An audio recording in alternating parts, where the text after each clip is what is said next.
안녕하세요, 타오입니다. 오늘은 마음에 대해서 이야기를 해볼 건데요. 우리가 마음에 대해서 이야기를 들을 때 이 마음이라는 것을 무엇이라고 알고 있습니까? 마음은 대체로 생각인 줄 알고 감정인 줄 알고 있습니다. 근데 생각과 감정은 마음에서 일어나는 현상이지 마음 자체를 의미하는 것은 아닙니다. 마음은 하나의 도화지처럼 되어 있는 곳에 생각과 감정이라는 그림이 그려지는 거죠. 그럼 이 생각과 감정이 만들어지는 근간에는 어떤 것이 뿌리 잡고 있느냐? 그 생각과 감정 속에서는 관념이라는 것이 자리 잡고 있다.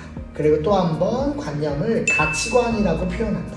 그래서 나의 관념과 가치관에 맞을 때 좋은 생각과 감정이 일어나고, 나의 가치관과 관념에 맞지 않을 때 부정적인 감정과 생각이 일어난다. 그래서 사람은 자기 안에 고정관념과 가치관이 만들어놓은 인생 속에 자기가 그 속에 조종당한다고 해도 과언은 아닙니다. 그러니까 모든 마음 공부에서는 이 생각과 감정을 조절하는 힘을 길러야 한다. 그럼 생각과 감정을 조절하는 힘을 기르려면 생각과 감정이 어떻게 일어나는지를 정확하게 알 때 그때 조절이 가능합니다. 그럼 생각과 감정은 관념과 가치관의 판단과 선호도에 따라서 일어나는 거고, 그 기준에 맞는 것과 맞지 않는 것, 이 기준이 생긴 이유는 정확하게 여러분의 생존의 욕구로부터 만들어진 가치관이죠. 그래서 이 가치관에 의해서 성격이 결정이 되고, 여러분의 성격이라고 하는 모두는 여러분의 정보의 집합이고요. 여러분의 정체성이라고 하는 것도 여러분의 본능과 욕망과 여러분의 기억한 정보와 경험 속에 자기를 만들어 나라는 정체성을 만드는 거고, 그리고 여러분의 가치관 또한 여러분의 기억 속에, 관념 속에, 그리고 살아오면서의 흔적 속에 나의 생존에 유리한 것과 유리하지 않은 것을 판단해 봤을 때, 나는 이러한 가치관이 있을 때 내가 삶을 살아가는데 나에게 도움이 될 것 같다라고 선택한 여러 가지의 가치관이 있어요. 예를 들면은 완벽하게 살아야 된다는 가치관이 있어요. 그 가치관이 생긴 이유는 뭐다? 내가 살다 보니 완벽하게 일을 처리해야 내가 칭찬받을 수 있었고, 완벽하게 일을 처리해야 내가 사람들한테 무시당하지 않을 수 있다는 것을 알게 됐어요. 근데 이런 가치관의 특징이 뭐냐면은 자기를 그 존재로 매이게 해서 완벽하지 않아도 될 때도 완벽하게 만들어야 되고, 집착하지 않아야 될 때도 집착하게 만드는 게 문제가 되는데, 그래서 완벽해야 된다라는 가치관이 존재해요. 그럼 완벽해야 된다라는 가치관의 밑에는 뭐가 있어요? 무시당하고 싶지 않은 욕망이 있어요.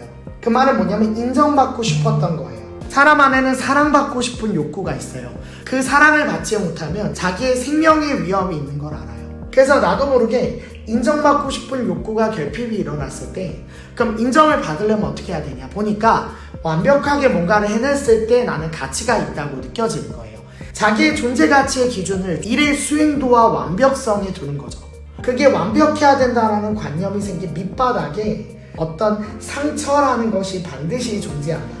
그 이유는 뭐냐면, 사람은 살면서 자기의 중심 가치를 결정할 때는 자기의 생존에 가장 유리한 것을 결정해야 되는데, 생존에 유리한지 유리하지 않는지 판단하는 증거는 내가 어렸을 적 경험 속에 이 가치관이 아니면 나는 되게 위험에 처했을 기억, 그리고 그 가치관으로 자기를 보호해야만 자기가 살아갈 수 있는 이유가 존재하는 것, 그래야만 할 수밖에 없는 그 무언가를 선택하게 되는데, 그것을 자기의 가치관이라 하고, 그 가치관의 밑바닥에는 억압된 욕망이 존재하는 거죠.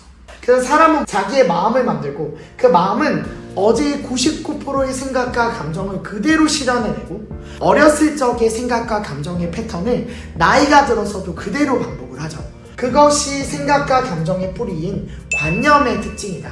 그럼 관념 말고 인간한테는 관념과 타성의 소리만 존재하는가? 습관적인 의식의 소리만 존재하는가? 절대로 그렇지 않다.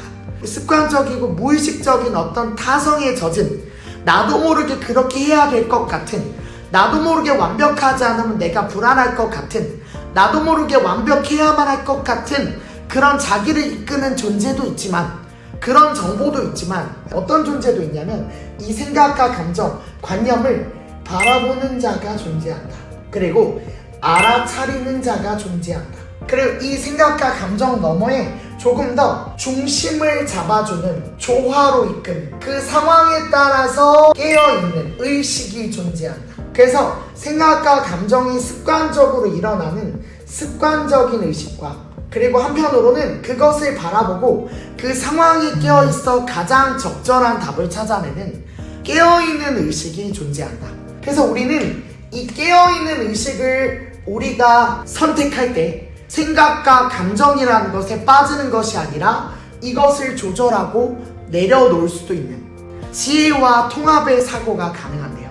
그래서 마음의 공부의 특징은 만들어진 생각과 감정, 타성에 젖어있는 습관적으로 등장하는 생각과 감정의 힘을 넘어서 모든 것을 주관하는 본래의 주인의식을 되찾는 그런 훈련을 해야 되는데, 그것이 자기의 본성의 회복이고 순수의식의 회복입니다. 그래서 이 순수의식은 자기의 본래의 의식으로서 가장 적절하고 지혜로운 답을 가지고 습관과 기억으로 모든 것을 판단하지 않고 살아있는 의식으로 존재하며, 어제 보았던 남편이 갑자기 외모가 변하는데 여러분이 깨어있는 의식으로 존재하지 않고 그 사람을 기억으로 본다면 그 사람의 외모에 변하든 성격에 변하든 알아차리지 못할 겁니다.